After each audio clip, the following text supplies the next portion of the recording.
The Book of Genesis, Chapter 29. Jacob arrives in Paddan Aram.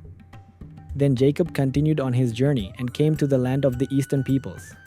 There he saw a well in the open country, with 3 flocks of sheep lying near it, because the flocks were watered from that well.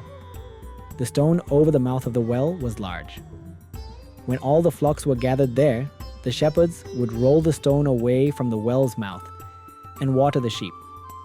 Then they would return the stone to its place over the mouth of the well. Jacob asked the shepherds, "My brothers, where are you from?" "We're from Haran," they replied. He said to them, "Do you know Laban, Nahor's grandson?" "Yes, we know him," they answered. Then Jacob asked them, "Is he well?" "Yes, he is," they said. "And here comes his daughter Rachel with the sheep." "Look," he said, "the sun is still high. It is not time for the flocks to be gathered. Water the sheep and take them back to pasture." "We can't," they replied, "until all the flocks are gathered and the stone has been rolled away from the mouth of the well. Then we will water the sheep." While he was still talking with them, Rachel came with her father's sheep, for she was a shepherd. When Jacob saw Rachel, daughter of his uncle Laban, and Laban's sheep, he went over and rolled the stone away from the mouth of the well and watered his uncle's sheep.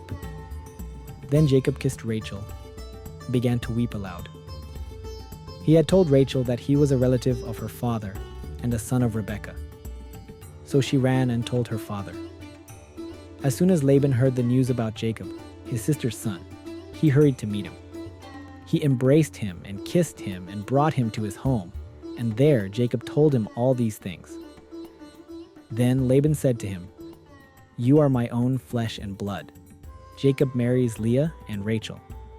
After Jacob had stayed with him for a whole month, Laban said to him, "Just because you are a relative of mine, should you work for me for nothing? Tell me what your wages should be." Now Laban had 2 daughters.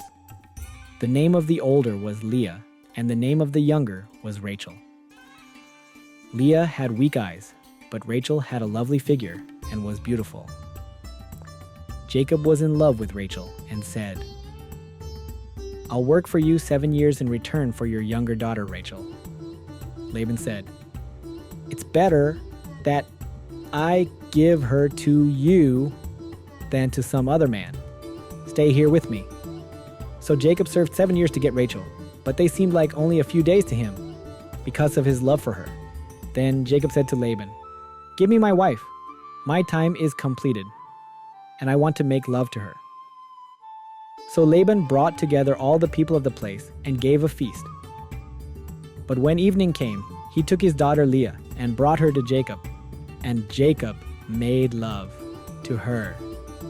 And Laban gave his servant Zilpah to his daughter as her attendant. When morning came, there was Leah. So Jacob said to Laban, "What is this you have done to me? I served you for Rachel, didn't I? Why have you deceived me?" Laban replied, "It is not our custom here to give the younger daughter in marriage before the older one. Finish this daughter's bridal week, then we will give you the younger one also, in return for another 7 years of work." And Jacob did so. He finished the week with Leah, and then Laban gave him his daughter Rachel to be his wife. Laban gave his servant Bilhah to his daughter Rachel as her attendant.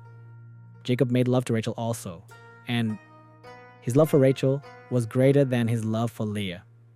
And he worked for Laban another 7 years. Jacob's children. When the Lord saw that Leah was not loved, he enabled her to conceive. But Rachel remained childless. Leah became pregnant and gave birth to a son. She named him Reuben, for she said, "It is because the Lord has seen my misery. Surely my husband will love me now." She conceived again, and when she gave birth to a son, she said, "Because the Lord heard that I am not loved, he gave me this one too." So she named him Simeon. Again she conceived, and when she gave birth to a son, she said, "Now at last my husband will become attached to me." because I have borne him 3 sons. So he was named Levi. She conceived again, and when she gave birth to a son, she said, "This time I will praise the Lord." So she named him Judah. Then she stopped having children.